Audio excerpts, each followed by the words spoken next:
Is there any external evidence that describes Nebuchadnezzar's madness that we can show critics? In this video, you'll find out.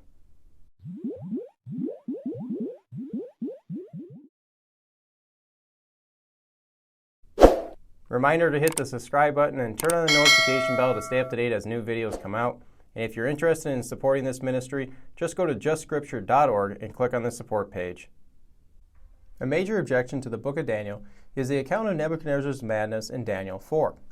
Nothing in Daniel 4 is prophetic, so this is an attack on the historical accuracy of the book, which ultimately undermines the concept of biblical inerrancy and divine inspiration. But as said in our chapter 4 study, the attack does not involve the potential of this type of behavior to take place, because the psychological condition known as zoanthropy is where a person believes that they're actually an animal. But since Nebuchadnezzar was described as eating grass as an oxen, his condition is better fits the mental disorder known as boanthropy, where one believes that they're a cow. Another famous recorded account of this condition taking place is with Prince Abdullah of Persia in the 10th century AD, who believed he was a cow, but later was cured by an Islamic physician. So the critic is asking, well, where's the evidence outside of the Bible that this actually happened to Nebuchadnezzar? Fair question, but you might want to feel out the person initially and just see if they think if the whole Old Testament is nothing but fiction or not. Because most of them want to run immediately or think of Genesis 1 through 11 with the creation and flood accounts. But try to table that aside and just ask them, where from Genesis 12 through Malachi has the Old Testament been shown to be historically wrong? And guess what? They won't be able to. So what external evidence do we have available for us? But before getting to that, we need to determine how long this might have even lasted, because the length is described as 7 times shall pass over him in 4 verses. Now many would say that since Daniel 7:25 says times, and half a time is equal to 3.5 years, that then 7 times would equal 7 years, which is likely why the Septuagint translated Daniel 4 as 7 years in those 4 verses. Now that's a possibility, but there's another one. The shorter than 7 years is possible because 99% of the translations don't insert years for times. Most opt to say 7 periods of time, or in the case of the ISV, seasons of time. This is likely making it a 3.5 year period since the Babylonians counted 2 seasons in their calendar, summer and winter.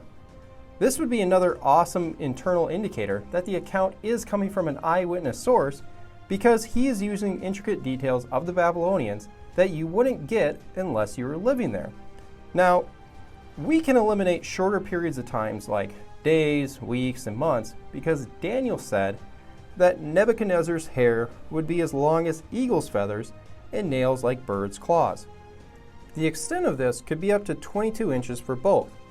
And assuming that regular growth rate for human hair and nails took place here, instead of some supernaturally imposed instant long hair, long nails, this would be about 3.5 years, since we average about half an inch per month or 6 inches per year. But wouldn't that just be an awesome clue for us to track on in the text? The next thing to take care of is, when would this have been even possible to take place? Why that is crucial is because we can't have Babylonian or even biblical records describing a very active, sane, ruling king for his entire life. On the timeline, Nebuchadnezzar reigned 43 years up until 562 BC, that is taken from Josephus' Antiquities of the Jews, Ptolemy's Canon, and other corroborating accounts. Now after this, his son Evil-Merodach reigned 2 years until being assassinated by his brother-in-law. After a few years, Nebuchadnezzar's other son, Nabonidus, claimed the throne, and that this is what finished off until the events of Daniel 5 with the Persians conquering Babylon. The extra note here is that the 2 verses in the Bible that mention Evil-Merodach both describe his releasing of King Jehoiachin from prison in his very first ruling year. This accurately syncs the biblical and the Babylonian records of these 2 events together. The main Babylonian records for Nebuchadnezzar are from the Assyrian Babylonian Chronicle collection. These recount the events with the specific ruling year of their king.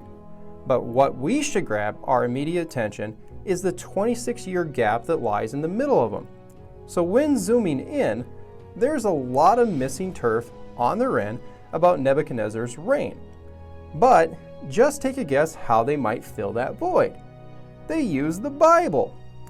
Two very significant events of Nebuchadnezzar are only described in the Bible: the third siege that destroyed Jerusalem and the 13-year siege of Tyre, only found in Ezekiel 26 through 29. Awesome information, right? But what's the point? The point is that the Babylonians didn't jot down every single event, including major military victories.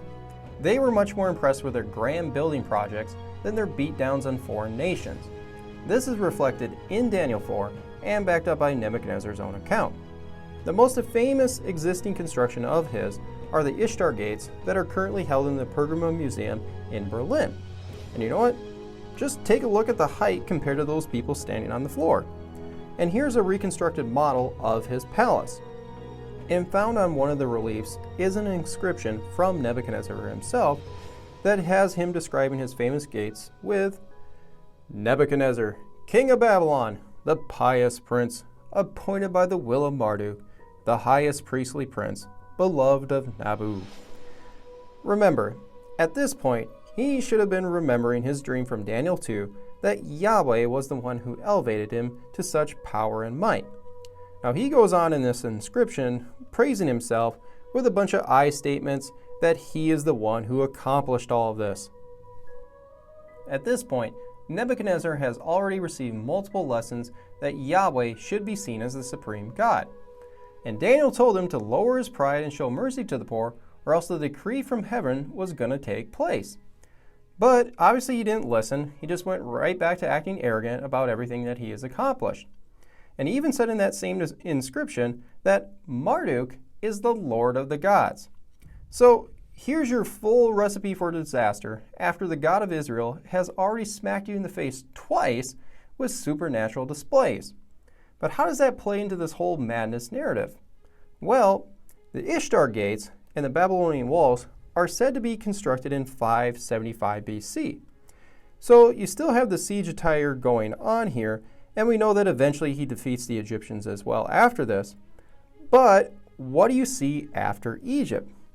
A big old open slot for the longer 7 potential years of madness from Daniel 4. Doesn't that just give you chills? Here's an important thing to know about Nebuchadnezzar. Nobody has a clue of how he died. All records and accounts say that he ruled for 43 years, and then his son Evil-Merodach took over.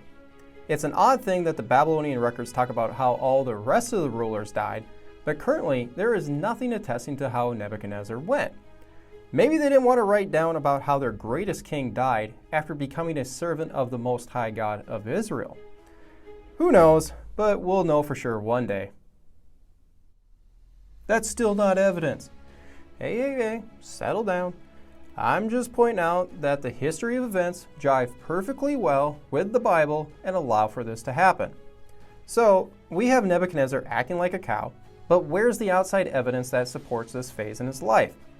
Well, in the British Museum, there's a Babylonian tablet that was translated by A.K. Grayson in 1975, coming from Evil-Merodach, Nebuchadnezzar's son, dated at 562 BC. Now, it's very fragmented, but here's what's been translated. Nebuchadnezzar considered his life appeared of no value to him, and the Babylonian, Nebuchadnezzar that is, speaks bad counsel to Evil-Merodach. Then he gives an entirely different order, and he does not heed the word from his own lips. Notice the irrational behavior described here, and even says that his life was no value to him. What took him from such arrogance to such a low self-esteem? The tablet continues. He does not show love to his son and daughter. Family and clan do not exist. And his attention was not directed towards promoting the welfare of Esagil and Babylon. And he prays to the Lord of Lords. He raised his hands in supplication. He weeps bitterly to Marduk, the great gods, and his prayers go forth to, and unfortunately, this is where the tablet finishes. Look at these 6 points from this very fragmented tablet.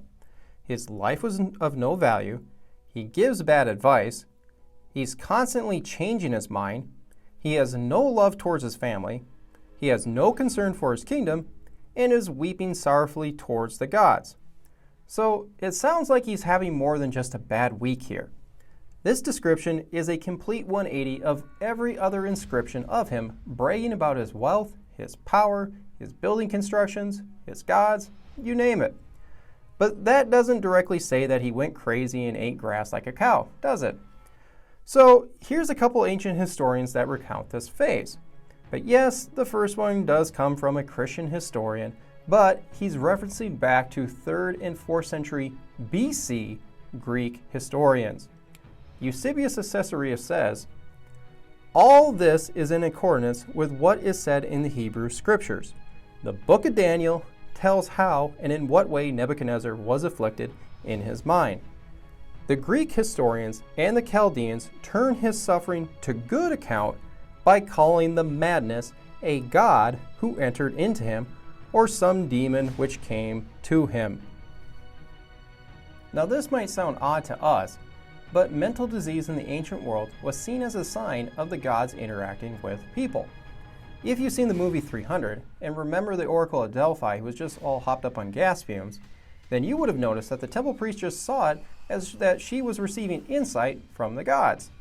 The funny thing for us is that David is actually recorded in the Old Testament going crazy in this manner to avoid death from a foreign king.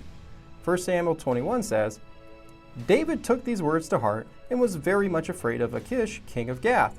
So he pretended to be insane in their presence, and while he was in their hands, he acted like a madman, making marks on the doors of the gate and letting saliva run down his beard.